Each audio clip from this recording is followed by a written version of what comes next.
Thank you for tuning into our web series, Product of My Environment. I'm your host, Professor Ed. Again, this is my co-host, J-Nyce. You already know what it is. And this is episode 2. So we want to pick up where we left off with this last episode. And at the end of the first episode, we were talking about your transformation, Nyce. Now, you know, Nyce, when it comes to transformations, there are some people for which it is a process. It takes them a long time. It's a series of events that kind of causes them to change. And there's some people for which it happens in an instance. I want you to speak a little bit about your transformation.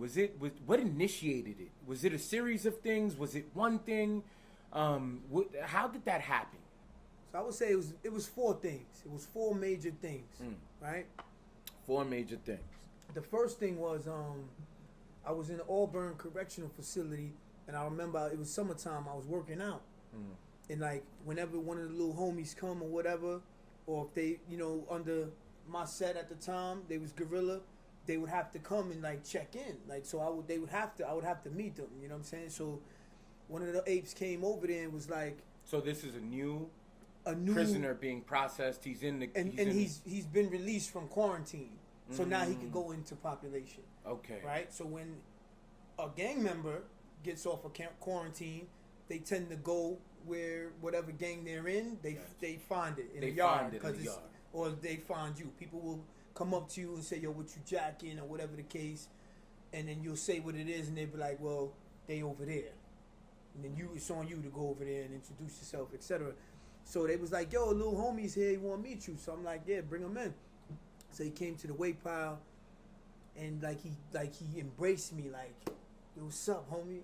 It's a pleasure to meet you." Like, and in my head, it kind of fucked me up because like. So this is a young dude. He's blood obviously, and he got to come check in with you because you the big homie at that spot. For Ape, I wasn't. There's other big homies, but okay. For Ape, yeah.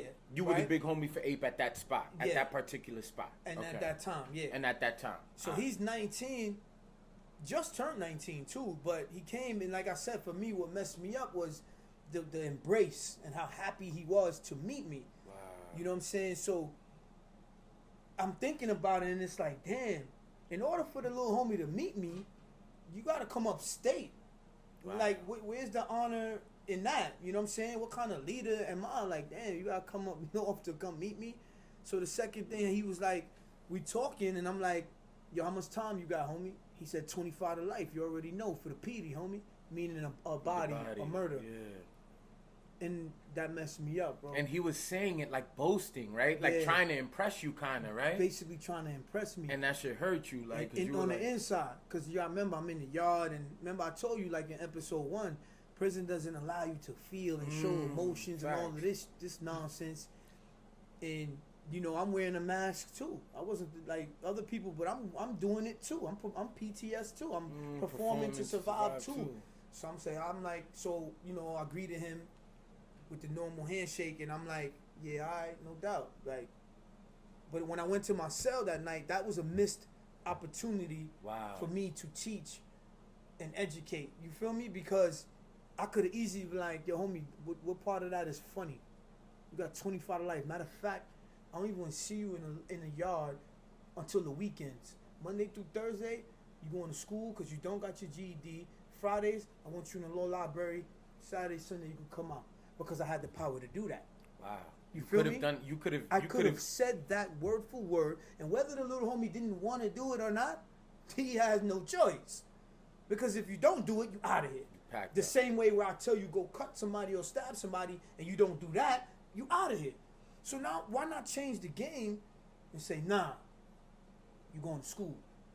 You feel me? Wow. You're going in the law library to at least try to give that time back.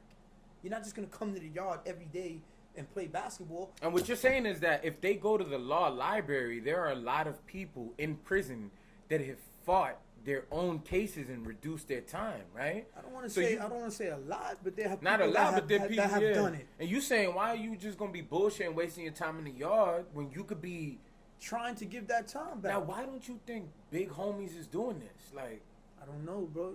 We're gonna have some talks. We're gonna We have gonna them have on this some talks, episode. right? I can only answer for me. But I'm definitely gonna have some people on this On the platform web series to answer that question. To talk about these And for things. me, this is what I was taught for so long, to move and act and think. Correct. And I just naturally did these things. And so, like I said, for me, that was a missed opportunity for me as a leader, a good leader, a good big homie, a good mentor. Because like I told you, the youth got mentors and leaders and teachers, but they teaching them the opposite of what we doing right now. So that kind of hurt, you know what I'm saying? The second thing that happened was it was the summertime again. I remember this too. Like, this stuff is so crazy. When we get to talking about it, I can visualize. I can really visualize all of this. As if memory is visceral, man. And trauma's real, bro. Like, it resurfaces in the body. Right. You feel me? And so I understand what you're saying when you talk about that. Like, the second thing that happened, that shit crazy. My big homie at the time, his mother had passed away. Now I was in Sing Sing at this time, and when they opened the cells to go to the yard, Eddie, you kind of thirsty to go outside. You know, it's like a burst of energy. You free, like just for these amount of little bit of hours that they give you, you want to go outside. So when the homie didn't come outside for like a good 2 weeks, that's long, and you're not in trouble. It's not like you're keep locked where you're locked in your cell because the CO locked you in. He's willingly staying in. So if you go from one gallery, meaning this is the company that we are on, above us is another one, and above that it keeps going up. They're tiers. So if you leave your tier to go to another tier, that's an out of place, and you'll get a ticket, and then you can go to the box or locked in your cell. But being that I ain't see the homie in 2 weeks, I said I'm gonna take a gamble. When they call the yard, instead of cutting to the left, I'm gonna make the right and go up the stairs and go to his cell. I was like, fuck, I want to see him. What's going on? You hadn't seen him in so long. Went to his cell, Eddie. I'm like, homie, what's up? See you in a minute, bro. Like, and he just broke down, Eddie, like right there in the cell. I remember he had a blue Bible in his left hand, and he was sitting on his bed crying. This is one of the big homies. I'm not gonna say his name. You know what I'm saying? Yeah, no, of course. This is a big homie that I looked up to.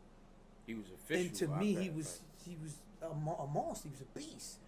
Never seen no homie cry and be emotional. That kind of messed me up. Are we allowed to be this way? Or is it you do it, but you do it in private in your cell? All those thoughts was going through my head as I'm looking at him. Like, yo, what happened, bro? Like, yo, my mom's passed away, and it ain't just that she passed away. The facility of Sing Sing is not gonna allow him to go down to the funeral because something was wrong with the paperwork. If everything is not right and exact, you're not taking that trip. They're not doing it. And so he didn't even get to go to the funeral. So as I went back to my cell that night, I was sitting on my bed, man, and I was just thinking about my mom. Like, damn, I ain't want like my mom's last memories of me if she ever left this earth. I'm gang banging, 15-year sentence, you know, no real education as far as what they call formal education, school, college, nothing, just jail and prison. I'm like, damn, man, that'd really mess me up if I lost her in that way. And I'll tell you that story in that order because 3 weeks later, no joke, 3 weeks after what I just told you, I'm in the yard and I called collect. This is when the collect calls was expensive too up north, and you couldn't even call on a cell phone. You could only call if someone had a landline. So if they didn't have a landline, you couldn't even call home. Wow. Because you couldn't call on a cell phone at this time. What year was this? This was like 2006. So, and the calls was like $10 a minute, man. Yo, man, they was killing us with that. But I called home, and my little sister at the time, my sister's 24 now. So in 06, how old is she? You know what I'm saying? Yeah. Do some math, whatever. How old 220 now? It's 2020. So in 2006. 14 years ago, how old is she now? She's 24 now. She was 10. She was 10. I call home and Samantha picks up the phone, right? I'm like, what's up? She's like, hey, how you doing? And even that, I never even thought of this, you know? Like, it just dawned on me, like, my 10-year-old sister's accepting collect calls from prison. I really just thought about that right now, that my sister had to go through that at 10. But she knew what to do. She knew the process, She knew the button. She knew what to press. I said, what's up? She said, we going out. I said, where's mommy? You talk to mommy. She said, mommy, getting ready. We're going out to go buy some wigs. And I said, what are you talking about? Mommy don't wear wigs. She said, yes, she do. Stop being silly. Mommy got cancer.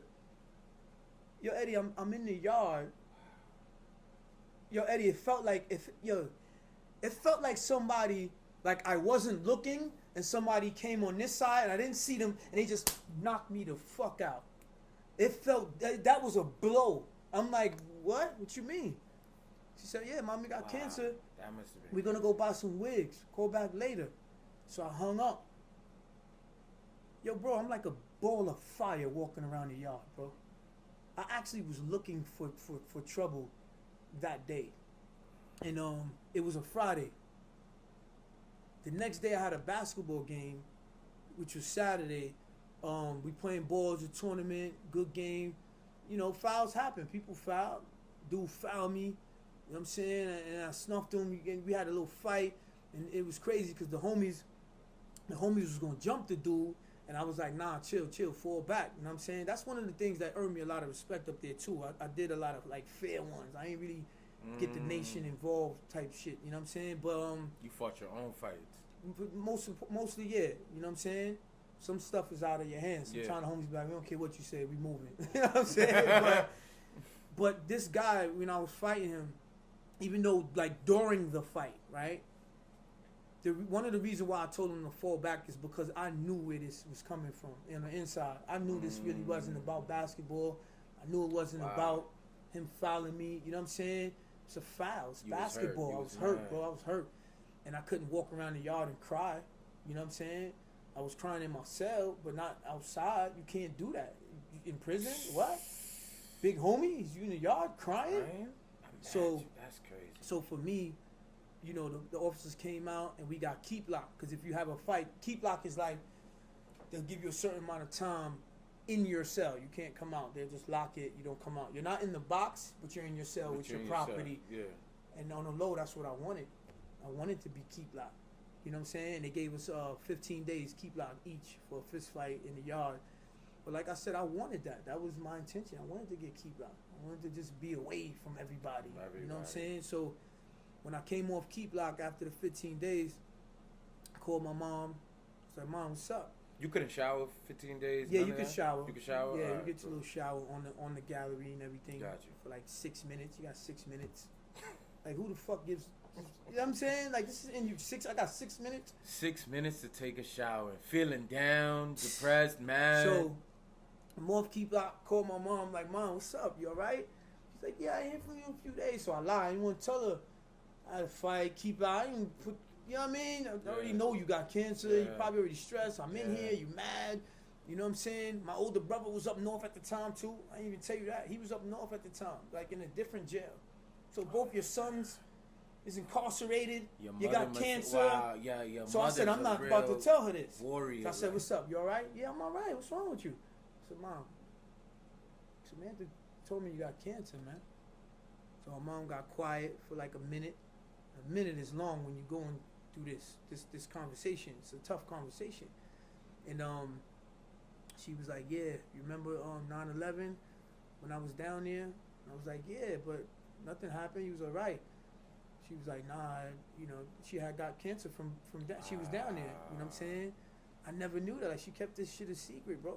Moving like you could not tell. You know what I'm saying? So I guess it caught up to her, you know what I'm saying? And she was like, yeah, we just didn't want to tell you. And you like, you know, you wild out and you don't make it home, baby. Like, come home, you know? Come home. I was like, I understand, you know what I'm saying? So, like I said, that night for me was like, damn, I don't want my mom to leave and I ain't accomplished nothing. Like, I don't want her to, like, ever go and that's it.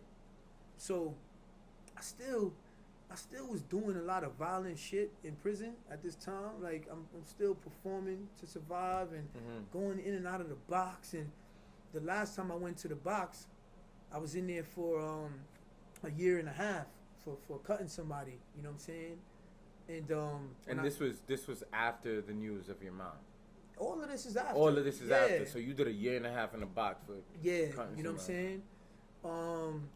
So what happened now after that was I was like, all right, what are you gonna do? How you gonna live? Like I'm having this conversation with myself. Like what you gonna do? And I was like, yo, I want change, man. I want change for me. I want change for my people. I just didn't know how. I didn't know when. But because of everything I just told you, those were the seeds that were planted. You understand what I'm saying? So I went out when I got out the box. They brung the movie Rise of the Planet of the Apes. Oh shit! Y'all gotta get ready now. Yeah, they brung the movie Rise of the Planet of the Apes. It was amazing because initially when it came out and we were seeing it in the yard on the TV, the facility didn't bring the movie. So we know it's out. Why didn't y'all? Because they usually bring movies after a while if it hit, DVD, Blu-ray, or all that stuff. We want that movie. Because we saw that commercial. He's like, oh, it's lit. And then plus for the apes, like all the gorillas, like they feel an attachment. Yeah. That's the apes. They feel an emotional kind of so symbolic. The apes want to see the movie. What's up? The apes want to see it. Yo, they not giving us the movie. So they put out a memorandum, Eddie, and they say, per Albany, they cannot show the movie. So everybody's in an uproar, and we're like, nah, man, what the fuck? Y'all where? In Attica. Attica. So the Jamaicans, the Aryan Nation, the Bloods, the Neutrals, the Christians, the Muslims, everybody got together and started litigating, right? We got together. This was amazing. So we are writing Albany saying, y'all don't have the right to deny us a movie. Wow. Albany wrote back to one of the Muslim brothers. His name is Kabir. Like, I can't forget none of this stuff, bro, and it's 2020. Kabir gets a letter from Albany saying, because he was like the spokesperson for the collective. Okay. Albany said, there's no such memorandum. We never said that. Attica lied, bro. Wow.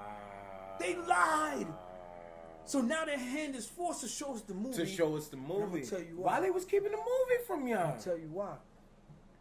So Eddie, I'm watching this movie. I'm in the yard. I got the homie, and you met Nino. Nino was with me here. Yeah. Powerful right here. BX, I got a bunch of apes here, cause that's how I used to move. Like if you're gonna try to get up on me, you gotta get through. You gotta get through the apes. So I'm standing there, and everybody's enjoying the movie, Eddie, and I'm in the front. I'm just receiving this epiphany, and I'm catching it like a light bulb. Every single scene of the movie was hitting different for me from everybody else that was enjoying the movie. Let me pause you here. This is part of what led to your transformation, correct? Now, this is the moment. This is the moment. So everything prior were the seeds that was planted, building up to this. And this moment in this movie was the rose plant in full bloom. Wow. And like Rise of the Planet of the Apes. Rise of the Planet of the Apes. Y'all gotta watch that, yo. So in the first scenes, you see an ape, Caesar. He's intelligent, he's smart, he has clothes, and he lives in a house. And so he made a mistake when somebody did something to his friend's father. He went out there in anger and started punching a person, and then Caesar bit the guy's hand. So animal control was called. So to me, I was seeing this guy popped on my man, so I retaliated, and now they called the cops. So they took Caesar away and put him in like this animal shelter. Mm-hmm. But I didn't see it as an animal shelter. I saw it as prison. And now they put him in the cage, and he's in there. And then his first day in the yard, he feels awkward and unwanted because all the other apes is like they like animals. They wild. They just bugging in the yard, and he was civilized, chilling.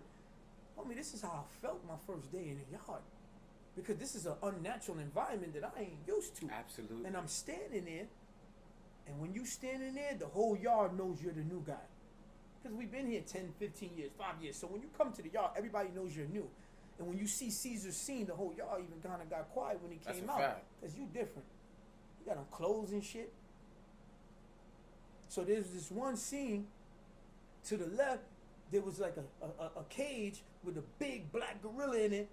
I saw that as solitary confinement because they didn't let him out in the regular population the regular with yard. The other guys. Yeah. He was in here. Yeah. So Caesar's looking at all of this, and then his friend came with the money to get Caesar out. that represented to me bail money. But Caesar shut the cell. The white dude, right? The white dude. Yeah, he came with the money. He had them. Caesar could have Yeah. left. Yeah. Caesar shut the cell, and Caesar said, I ain't going.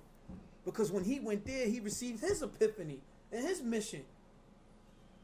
His mission was to resurrect his people, the rest of the apes that's in bondage, that's in chaos, that's not educated, right? That were in that holding facility. Where Yes, he was, because he realized there's a world bigger than himself. Look at this.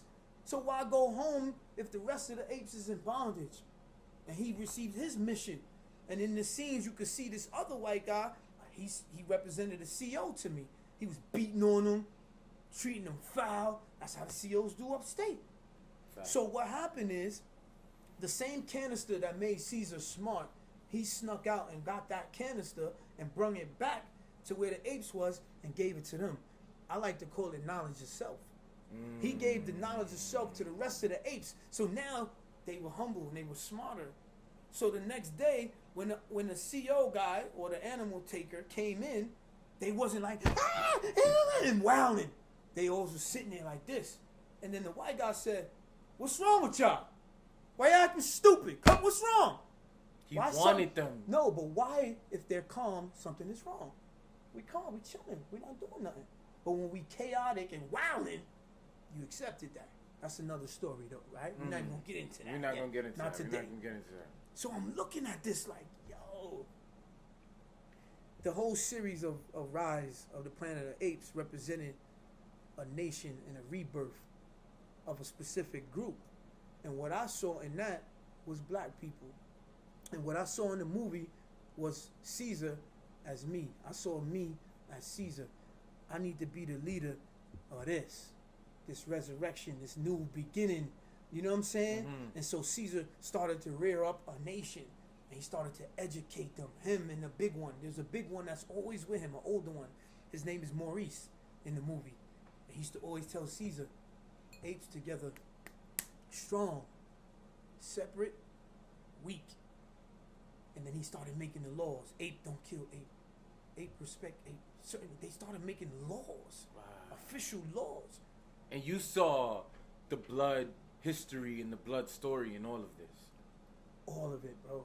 And when I went to my cell that night, Eddie, I said, damn, I know what I gotta do. And I'm gonna accept the task. But I knew that I couldn't go home and start trying to like resurrect people and change people till I change me first. Because it's not believable. Because then you're a hypocrite. You understand what I'm saying? You got so many people that stand up and talk this, talk that, but then when you look in their person, do what I say, not as I do. Yeah, I ain't want to be like that. So now I'm in the facility, enrolling myself in all type of programs, bro. I first went into a program called PACE, Prisoners AIDS Counseling Education. It's under Osborne. Took the HIV and AIDS awareness curriculum and made it my own. I started teaching that shit so good, I started getting the bloods and all of them out of the yard into the classroom. Superintendent is seeing all of this, bro. They like, what are you doing? Why is his class? The superintendent came in one night and sat in on my class because he wanted to see it.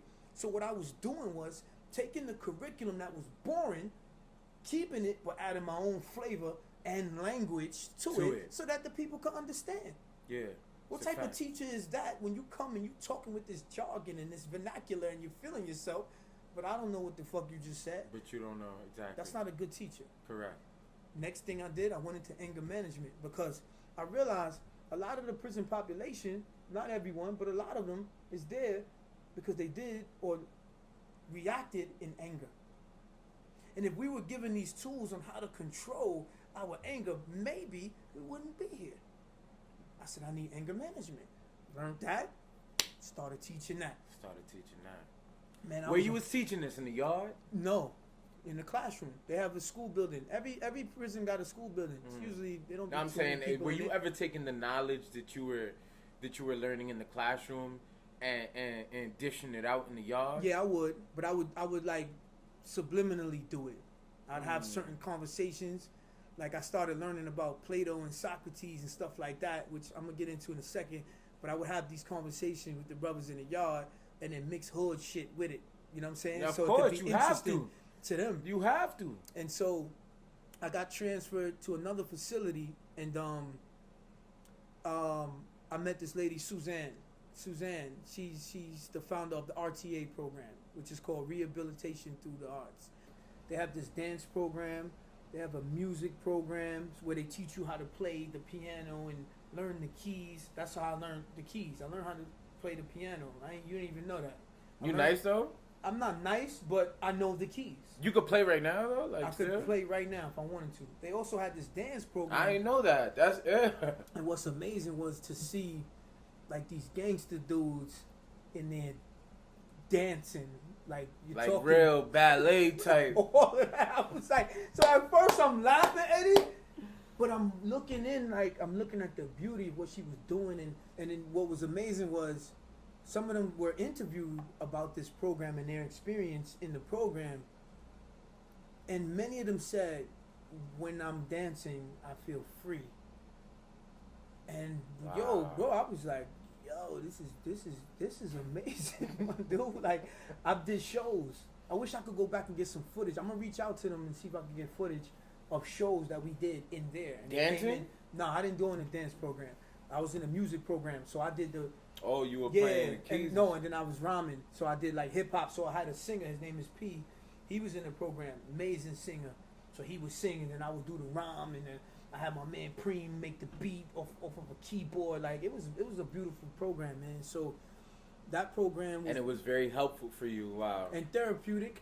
Mm-hmm. You know what I'm saying? Because you know, whenever I'm rhyming, the same way them guys felt free, that's how I feel when I rhyme. Like I feel free. I say what I want, how I want, in the way that I want. That's what rap, hip hop do for me. I wanted to bring you back really quickly to Planet of the Apes, right? And I kind of want to combine part of what you were saying about the movie Planet of the Apes with some ideas that a political philosopher, a psychiatrist by the name of Frantz Fanon, he was from Martinique, fire. He wrote this book. It's called Wretched of the Earth. Many great books, but that's the one from which I'm going to, ask this question. And one of the things he's talking about is that in order for the decolonization process to happen appropriately, fully, satisfactorily, however you want to say it, he thinks that there must be violence, because the process of colonization is steeped so deeply in violence that to undo what they've done, necessarily you must be violent. And we have seen little sort of glimpses of that in recent happenings, right? Like all the shit we were seeing happening outside on the streets, policemen shooting at protesters, all of that. Do you believe that basically what he is saying is true, that there must be violence if we are to sort of complete this process or execute this process of decolonization? That's a great question. And hearing you say it, I got to put a lot of thought to it, because it's like I'm on the fence. It's like I want to say yeah and no. I feel you. Because it's like, especially for us, man, black people, and it's like how a lot of people right now are feeling like, how much longer can we protest? How much more can we vote, and all of these other things where you're even controlling that, because you're telling us where and when and what time to protest. And it's a tough battle, because now people are saying it was when, even though the looting was bad, it was when people started looting, people really started to pay attention and say, yo, they probably tired of this shit. You see what I'm saying? And so, but the thing is, you don't always have to, because it's like the work that I'm doing now, I don't do none of that. But I'm assisting in the process of change. Of the revolution, exactly. Of the revolution. Exactly. You know what I'm saying? I tend to disagree with Fanon on that point too, right? And I feel like especially like in the hood, like we've seen enough violence. We've been subject to enough violence. If there must be violence to complete some sort of revolution, then let somebody else do it. But my opinion is like, yo, we want to sit this one out. Niggas is tired of fighting and all that. Nah, everybody don't feel that way, bro. Everybody don't feel that way, but I'm speaking. That's how this you is feel. my personal opinion. I'm like, because then there's times I do feel that way, bro. I told you too. Now I wanted to finish this thought. And there are sometimes actually where I feel like violence is necessary. And I don't know if you have if you can get into the story right now, but there's a story that you told me that I will never ever forget about Priest.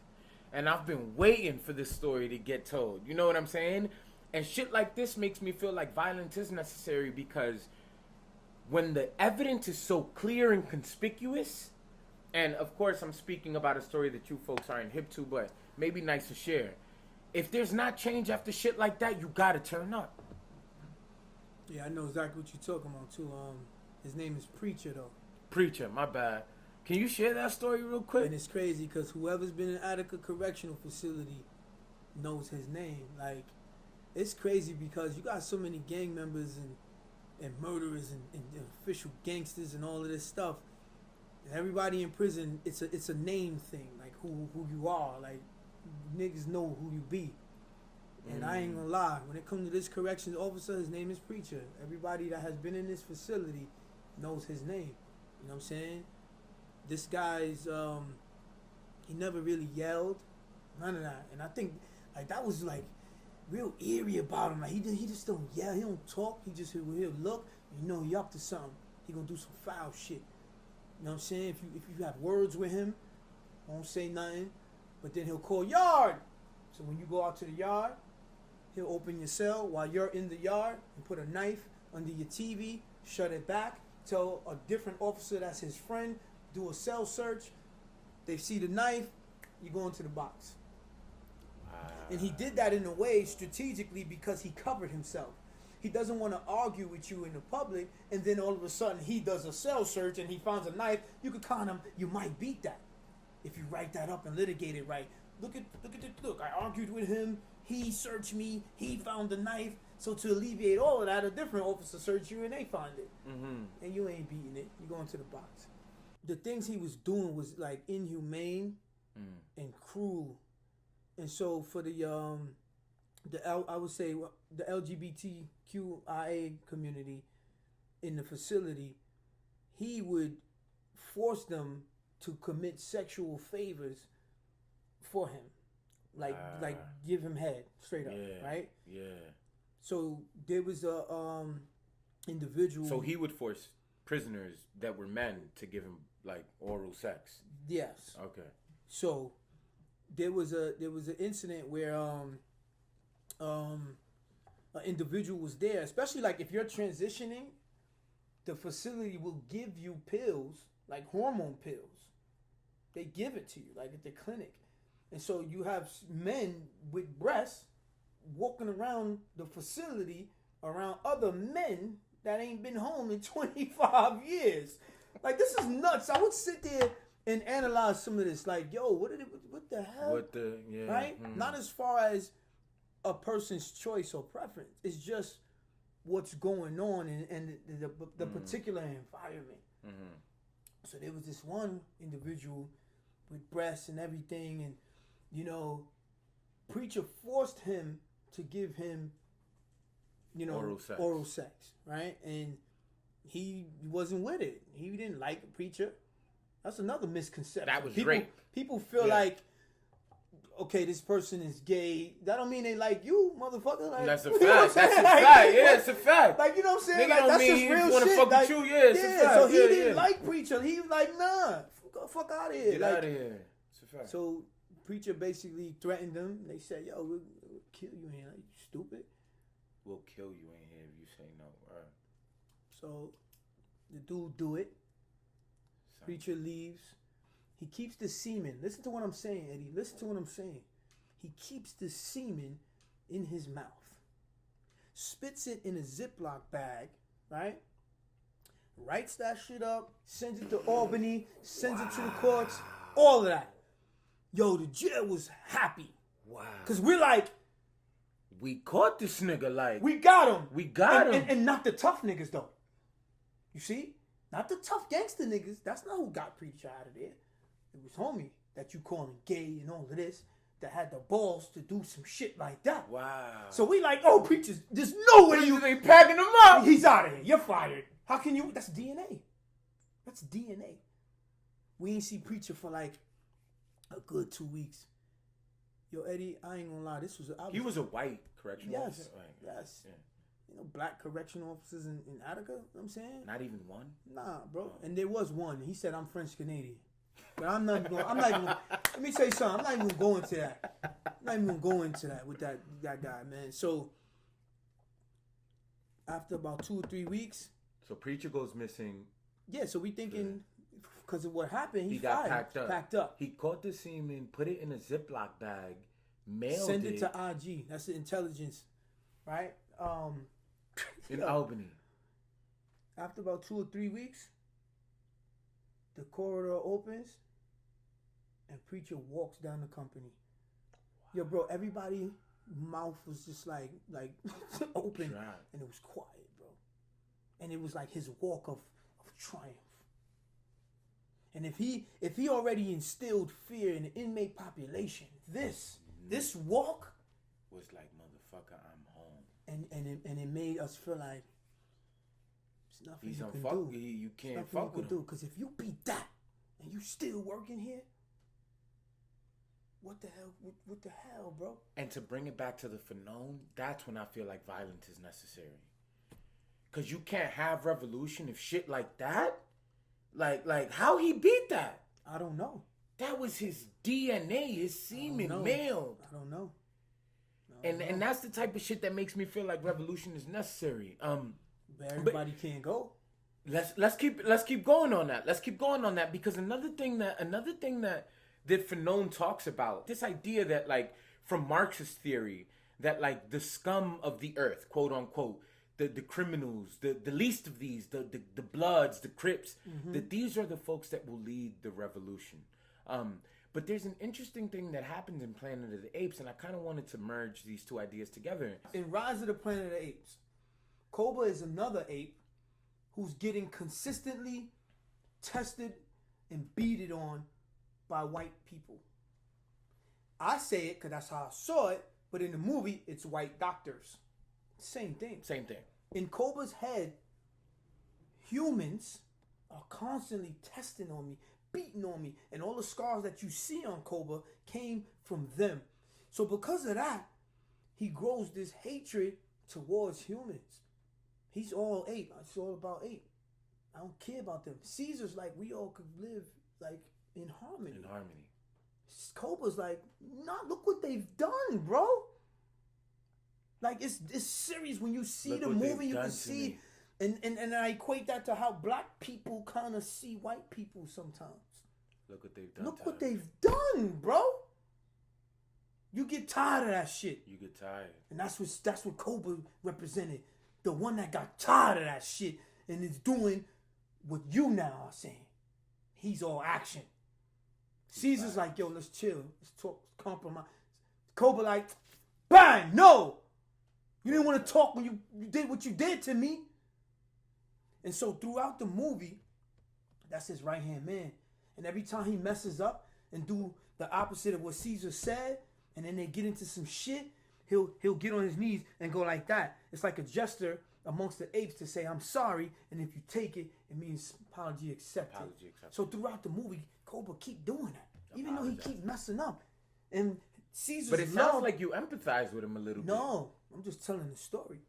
What I'm saying is, for Caesar, because Koba's ape, he kept forgiving him. But Koba is bringing him into a war, bro. Apes is dying because of the decisions that you making. Not the decisions that I'm making, and I'm the leader here. And you going against what I say, and I'm for the people. Even though you say you for the people, our people dying and getting slaughtered because of the shit that you doing, Koba. So it becomes a scene where he completely disregards Caesar and feel like he want to take over and take the spot. But he's not built for it because he's not a thinker. Caesar's the thinker. Koba's just a reactionary type of dude and emotional because his hate for the humans. So it gets a scene where Caesar and Koba's fighting. And then they get to like a beam. And then Caesar grabs Koba's hand. And they're fighting because he wants the wasn't spot. Listening to, he wants the number one spot. But Caesar is realizing what's going on. Me keeping you is detrimental to me and the whole civilization. Like, that's serious. This one guy keep dragging us down, and we dying because of him. And so one of the laws that Caesar and Maurice made was, ape don't kill ape. We respect and we love each other. So when Koba's hanging off the cliff, holding Caesar's hand, he tried to finesse Caesar and say, no, ape don't kill ape. Because Caesar usually picks him up and takes him back. And Caesar said, but you ain't ape, and dropped him. And that scene was powerful for me because I went through this during the transformation, because I realized when you change, you got to change your circumference. You got to change the people around you. You can't say you're all about justice reform, all about helping the people in the community, and I'm out there busting my gun. I'm out there selling drugs. I'm out there murder, just wilding. You can't do that. Your ideology and your views are different from mine now.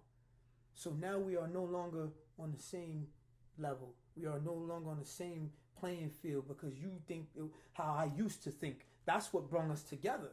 But now that I'm on a different that's what's divided path, I gotta let you go. Because the only thing you're gonna do is take me away from what I'm trying to do or take me down. And if I'm really about what I'm saying I'm about, I gotta let you go. Because the opposite is this, right? When you go into certain cultures and certain behaviors, we be making a choice.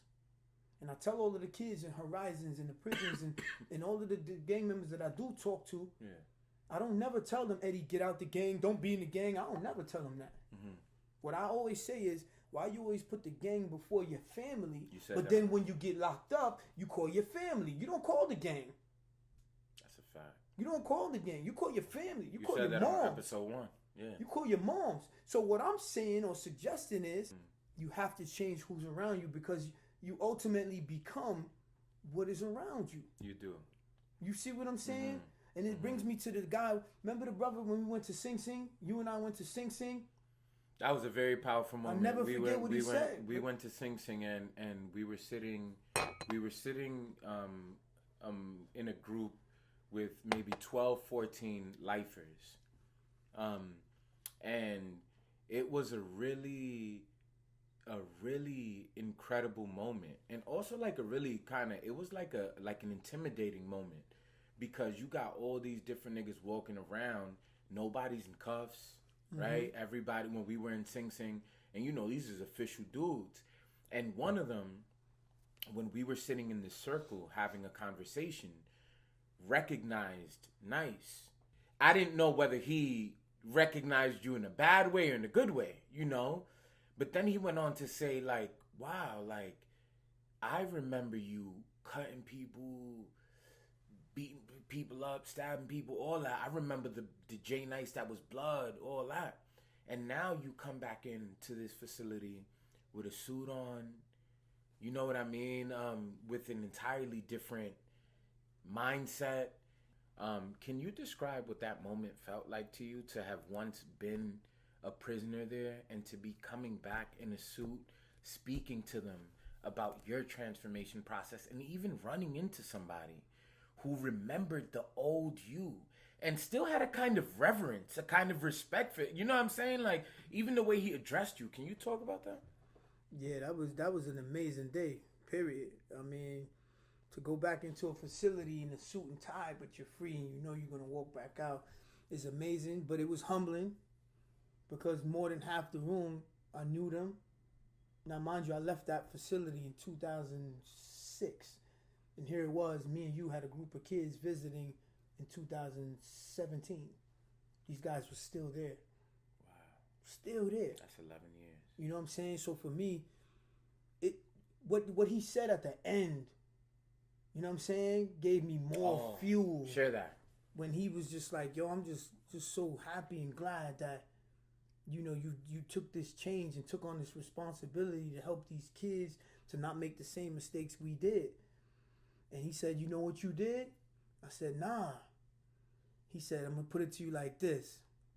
He said, in life, you got the egg, the carrot, and you got coffee. And then you got boiling hot water. So I'm like, I'm sitting there because I'm like, what is he What's talking he about? talking about? I was there What that too. got to do Right with here. me? Like, you know what I'm saying? Carrot. I'm neither one of he- those things in my What head. this nigga going with He this? said, Yeah. chill, Jake. He said, the boiling water represents an environment or a condition. It's hot. It's boiling, right? And he said, what would happen if you take the egg and put it in the water? I said, well, the egg is soft. It becomes hard when you put it in there. He said, exactly. So I'm like, wow. The water changes the egg in that case. Yeah. The water changed the egg. Yeah. Right? That's the environment. Yeah. He said, if you take a carrot now and put it in that boiling water, what happens to the carrot? Again, the water changes the condition of the carrot. Because now, if you leave it in the boiling water for a certain amount of time, It the carrot softens. becomes soft. He said, but what if you take coffee and throw it in the water? The coffee actually The changes. water changes like dark. He said the coffee changes. actually changes the water. And he said, be the coffee. Continue to be the coffee.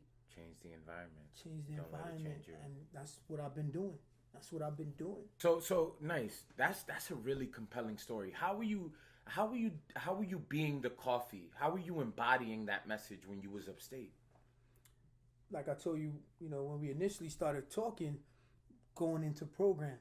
Program is ran at the same time as yard. So you got a choice. Go to the yard or go to program. Go to yard or go to school. So when everybody was making left going to the yard, I was going to the school building.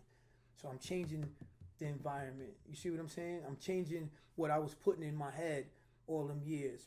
I was just reading hood novels, and I started to change my reading material from hood novels to Plato, Socrates. You know what I'm saying? Wow. I read The Metamorphosis. Franz Kafka. Classic. Kierkegaard, right? Wow. The Odyssey, the Iliad, and Malcolm X, and oh my God, Toni Morrison. Like I'm reading different things that most people wouldn't think a prisoner is reading. You know what I'm saying? So I'm changing all of this. Things that I'm doing, there's beefs in the yard. And your homies, they see you reading this shit now, right? And they feel encouraged now. They see me do and in it. the same way, your homie was vulnerable and kind of made you feel like you could be vulnerable too. You were giving your homies that were under you permission to do things that they hadn't done otherwise, right? Like go to school. Talk about how tough it was to get into a college like Bard in prison. So the thing about Bard College is like an intense, vigorous program. Like it's intense and it's intimidating. It makes a whole group of individuals that's intimidated that feel like I'm stupid. You know what I'm saying? I'm not smart enough to do college. So then they be like, I'm not doing it. I'm not even gonna try. And I felt like that. You understand what I'm saying? I knew I was always smart. I knew I could move the crowd. I knew I could speak. But college now? College is a different ball game, bro. And it's intimidating. I said, you know what though? You gotta at least try. How you gonna, you know what I'm saying? You can't give yourself no shot. Like so it came to Woodbourne Correctional Facility. The Bard Initiative program came, and I remember this day like it was yesterday, bro, because 200 inmates came down to the visiting room to take the exam to try to get into Bard. 200. So Professor Delia Mellis is walking around with the prompt, because you got to write an essay. It's a list of prompts. She's giving them out. She gets to me, and she's like, good luck. So I smiled. I said, I don't need it. I'm going to see you in the fall. So she said, oh, you're confident. I said, very. So I'm sitting there. Everybody's talking. Yo, like, dudes is trying to cheat, like, on a prompt. So dudes is trying to call me. Because dude's like, yo, Nyce, you right. What should I write? I was like, yo, homie, I got to focus on this. Not right now. So I see the prompts. I pick a prompt. I write it. Submit it.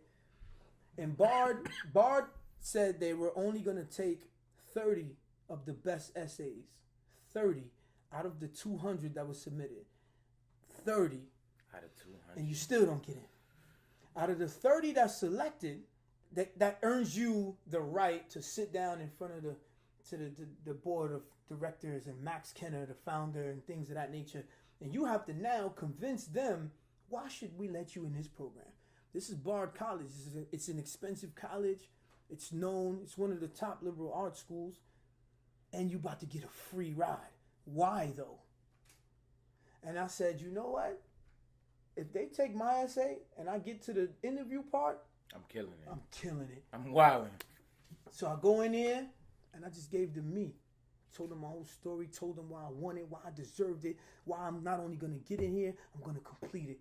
Because that's the other side of bar they don't really talk about. The dudes that they do give the opportunity to, they play games. They don't go to class, fail out, academic probation, and then other inmates that really, really wanted it feel bad and come at you like, yo, you robbed me of an opportunity, homie. Because I wanted that, and you in the fucking yard, you should be in class. Like, this shit was going on, bro. And I used to see shit like that. And I'm like, I'm already a target. I'm already an example. I'm already a big homie. And like, so everything I do, I'm being watched. And I always want to exceed. Always. I always want to strive for the best, bro. So, out of the 30, they only took 12. They only took 12 out of the 30. So from 200 to 30, from 30 to 12 is selected. And they put the paper up in the school building. So you got to wait till they call y'all, go to the school building and look at the paper. And if your name on there, you in bar. So I walk down there. Yo, bro, I wanted to cry, my dude, because like the inmate population yelled. They said, ah! J-Nyce! Yo, Eddie, I'm in the back because my heart is just... Because I ain't get up on the paper. I'm trying to play it smooth. You trying to play it cool. Because if I catch it from far, my name on it, I'm just going to shoot to the yard, you know, nonchalant about it. But I want it. I want this. But my man, yo, they say, yo, you got it. You got it. Yo, homie, I got in, bro. So now I'm in Bard. You know what I'm saying? Taking classes. It was difficult, man, because it's like days that you want to go outside, go to the yard. You got to do the readings. You got to write your papers. It's rigorous. You got to make some decisions. Playtime is over. And what is the mission? The resurrection of myself, my people, and to make my moms proud. Those are the 3 missions. Can't play, right? So I'm in bar. I'm doing my thing. You know, I'm getting B's and shit. I'm happy though, cause from a kid that come from the street, gang banging and all that, and I'm getting a B. You understand what I'm saying? Yeah, no, like, that's respectable. Absolutely. What? That's fire. That's everything to me. Yeah, that's fire. Professors ain't really saying nothing. You know, Jason, you doing that's 3.0. That's a fact. I'm getting that. So I'm in the dorm one day, and one of my best friends, man, he was Crip too, which was ironic. So people would see us and be mad at that. Like, fuck you always with this dude. You know what I'm saying? I'm like, nah, me and him is like-minded. Remember what I said in the beginning? So he's like-minded, right? So I'm in the dorm. And Bloods ain't have no problem with you. I'm a big homie. What you gonna say? So I'm trying to tell you, like, what are you gonna say? Yeah, that's my man. What's up? You know what I'm saying? So that was another lesson I taught. Like, this is not my enemy. Yeah, no. And when you get into the history and know about that, you know we are one and the same anyway. Absolutely. You know what I'm saying? Absolutely. But we'll get into that. Hopefully Bloods, he'll come Crips, on the different show. episode. And he'll explain that from his perspective and what that is and what it's not. But so me and Caesar's in the dorm, and this guy's like a math genius. You know what I'm saying? And it's a funny story. We're in class, advanced algebra class. I'm struggling. The guy's talking. I don't know what the hell's going on. So Caesar's, he can draw. He does art too. He does portraits, right? So he's in class drawing a fucking portrait, and the professor sees him. So this was the professor's moment to make Caesar look bad. So he goes, Caesar, you want to solve the problem as I just explained it? Because to the professor, you wasn't paying attention and you about to look stupid. Caesar puts the book down, fixes glasses, and bust down the problem and put down the chalk and sat down. Yo, the professor, the professor was in awe. He didn't know who he was dealing with. He didn't even need to be in the class, but he was taking the class because it's a requirement. You don't get the bar degree unless you pass advanced algebra. So we upstairs and I'm saying, yo, C's, break some of this stuff down to me. He's breaking it down. He was like, yo, Nyce, I'm proud of you. what I'm saying, bro? You doing your thing. I need you to do more. Like, fuck is you talking about? I'm getting B's, bro. He was like, nah, it's not enough. That's not enough. Gotta Step get it up. A's, homie. Especially us being in here, being in prison, being black. You know what I mean? The stigma, everything that's we just look down upon. And Can I share a quick story now? It's something that you remind me of there when you say we got to do better. A lot of people, like Malcolm X and those glasses have become such a famous image. And a lot of people don't even know why Malcolm X wears glasses. And it's reminded, what you said Caesar told you reminds me of it. When Malcolm X went to prison in Boston, he fell in love. He became obsessed with reading, with knowledge of self, as you say. And in prison, since they used to turn the lights out, right? Mm-hmm. You know about this, obviously. He used to read by a dim light by the gate of his cell. And he stigmatized his own eye. Like he injured his own vision over time, trying so hard to read in the dark. And that reminds me, like, I'm like, that's so crazy because it reminds me of Caesar telling you, like, as black men, we gotta do more. And that was like Malcolm X. Like, I don't give a fuck what y'all do. I'm gonna read. Yeah. You know what I'm saying? Like, and then he started wearing glasses precisely because of that. Before he went into prison, Malcolm X said 2020. Nah, I mean, that's crazy. You know what I'm saying? That's why he wears glasses. Well, what you just explained, that's what that moment for me and C's, that me and him was sitting on the bed, because we weren't in a cell, we're in a dorm, so you could just go to somebody's bed. He was sitting on my bed. That for me was a do more moment from C's. And I said, nah, I'm gonna start getting A's now.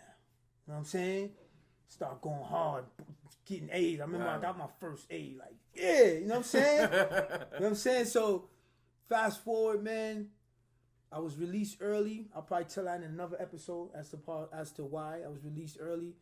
I got out and I said, you know what? Still more work to do. And like you said, gotta do more.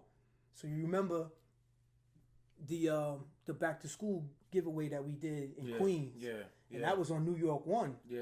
So now somebody saw that interview and fell in love with, you know, what I did. Mm-hmm. And they said, you know, they want to meet you and come to Lehman. We want to give you a scholarship to Lehman College in the Bronx. Wow. And I was like, what? I was like, yeah. Wow. So now my mom's, she saw me graduate from Bard. I'm going to explain that story later though. Now I'm in Lehman doing my BA in sociology. Now you home. You in the town. I'm home. You free. Free ride. Years later, you at Lehman, free ride. Not even years later. I've only been home to date 4 years and 7 months. To date. And I'm on parole. I wanted to throw that out there because don't tell me you can't do it. Don't tell me. If I tell you everything that I've accomplished in these 4 years and 6 months, you'd be like, no way. You feel me? But we now I'm going to get into that right now. So now I'm in Lehman doing my BA free ride. Free ride. Yo, bro, I'm taking 5 classes. I don't have to. I'm taking 5. Remember, I like that you even just said that. You got to do more. I could have took 2 classes, 1 class, play games. I was going to class during summer break, winter break, spring break. I was in class. And I'm glad I did it because I graduated a year ahead of schedule. And my mom was able to come to that graduation on crutches and all. She came on crutches, bro. I remember. And I threw, you was there. Yeah. I threw my hat up in the air. I told my mom, that's for you. You know what I'm saying? And the cancer came back, unfortunately, and it came back really aggressive. Mm-hmm. You know what I'm saying? Mm-hmm. And I just lost her in March. Mm-hmm. You know what I'm saying? But before she left, this was about, I would say maybe January or so. I applied to Fordham University's Masters of Social Work. Mm-hmm. I said, I'm going to get my master's now, you know? And my mom was like, you going to go to Fordham? I was like, yeah. Week or so later, I got an acceptance letter. You've been accepted to Fordham. I'm happy.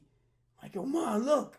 She's in the hospital, though. You know what I'm saying? I'm leaving work every night, from work straight to the hospital, because these are her last days, bro. Yeah, facts. This is it. So every day after work, I'm going to the hospital. You know, job don't even know this. You know what I'm saying? But this is shit I was going through. So I showed her the acceptance letter, and she said, what I always tell you? I was like, what? She was like, anytime I tell you when you do something, you do it big. I was like, what you mean, Ma? She was like, you and Eddie always going up to Harvard speaking. Why you don't go to Harvard like Eddie? I said, Ma, that's not how it works. You don't just go to Harvard. She's like, well, what about the other school that's right behind them, like Columbia? And I was like, Ma, these are Ivy League schools, man. They're not letting me in. She said, boy, you ain't even try. I said, damn, she right. And I went back and I applied. Hold on, let me a second. No, seriously. Let me get right, Eddie, because this is a serious moment. Legendary me, shit. Yeah, bro. Like, I'm not wearing this just to be wearing it. Columbia University. Wow. Upon my mother's advice, I applied and I got in. Bro. I got in. You know what I'm saying? I was driving. Can we get a round of applause from home? Bro. A round of applause for my son J-Nyce. From a prison cell to Columbia University. So they sent me the acceptance letter. I mean, like, listen, and, I don't want to hear no excuses from none of my students. No excuses from anyone. That was big, bro. That is incredible. And I actually, it's crazy because me and wifey, when we went to the hospital that night with the acceptance letter, we recorded it. You know what I'm saying? We recorded it. I actually have it. You know what I'm saying? I still be looking at it, but I gave her the paper and she was smiling like she's on a hospital bed, smiling, bro. You know what I'm saying? Your mom, right? Yeah. And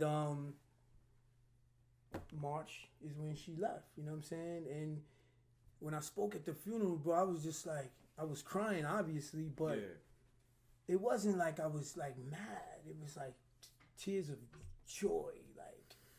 Well, she saw what she wanted to see before she left. You gave her her flowers. Her flowers before she left, bro. Before she left. She saw you transition from J-Nyce in prison, leader of the Bloods, active leader of the Bloods, to come home to Lehman, you know, from Fortune to Columbia University. She's seen it. And it's only been 4 years. In 6 months. And I'm on parole right now. You know what I'm saying? Which we could talk about on another date, like how that system is and how they operate and let me ask you a question, Nyce. I think we can we don't want to give them all of it, so we could start to wrap up around this point. I want to ask you a question. It seems to me that prison played an important role in your life, right? And it makes me uncomfortable to say that because I don't want to even begin to suggest, and we've had this talk many times, that someone has to go to prison to sort of be transformed, right? Or begin that process. Do you think, as somebody who has lived that in all of its, you know, aspects, do you think that there can be justice without punishment? Do you think that if a young man right now in the Bronx on my block, don't get it twisted, we still like, you know, if you think a young man from my block shoots somebody else over some beef, right? Like, is there a way that family and people can get justice without him having to do 20 years, 25 years? I'm going to say, yeah, absolutely. Absolutely, 100%. And it's like, the opposite is, instead of the gang leaders or the big homies that usually come home and tell these like glorifying stories, could sort of change the narrative and bring the heartache and pain stories.